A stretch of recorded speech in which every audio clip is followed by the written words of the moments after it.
Hello, good day po. Ayan, excited lang po akong ipakita sa inyo ang nakuha ko pong katas sa Carissa Carandas. Ayan, yung pinakulo ko po, nalagyan ko lang ng tubig, konting tubig. Ayan po, ayan na po ang na-extra ko sa Carissa Carandas na piniga ko. Ayan, hindi po natatapos ang kwento ko, ano?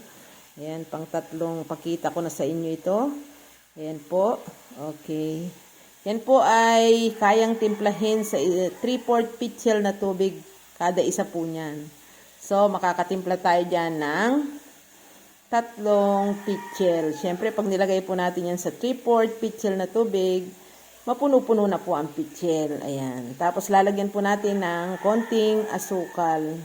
At sabi nila, pwede daw po yan, lagyan ng konting-konting asin para mabalanse po yung lasa. Ayan, hindi pa po natin ngayon yan kukonsumuhin sa mga susunod na araw na. Opo. Ayan, ilalagay po muna natin siya sa freezer. Kaya kung gusto nyong makiinom at mapasyal kayo rito sa amin, ayan, pwede kayong makiinom niyan kung meron pa. Okay, sige po, ingat kayong lahat, and God bless po.